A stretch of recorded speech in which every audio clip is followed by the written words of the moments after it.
नमस्कार, news one India में आप सभी का स्वागत। आपके साथ मैं अर्चना कौशल। आप देख रहे हैं हरियाणा डायरी। मुख्यमंत्री नायब सिंह सैनी ने डेराबस्सी पंजाब में बीजेपी का कुनबा बढ़ाया, जहां पर प्रमुख उद्योगपति और अकाली दल के पूर्व वरिष्ठ नेता सरदार गुरदर्शन सिंह सैनी और उनके पूरे परिवार को पटका पहनाकर भाजपा परिवार में शामिल किया गया।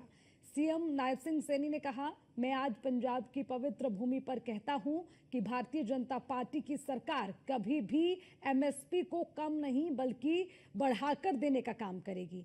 साथ ही पहलगाम हमले को लेकर पाकिस्तान पर हमला बोला।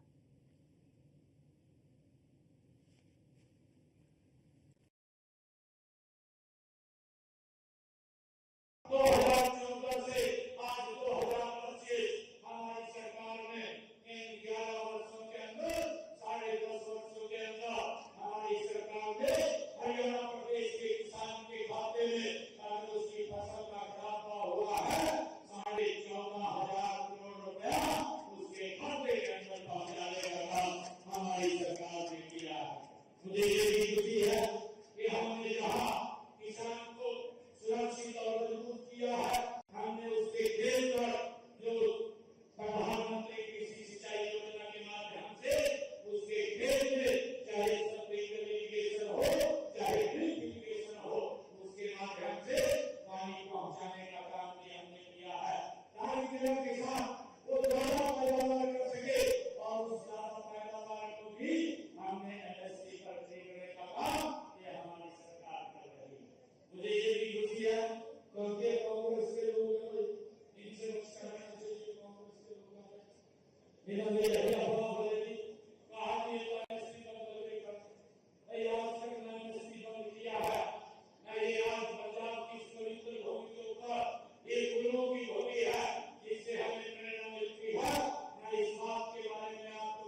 आज हम लगातार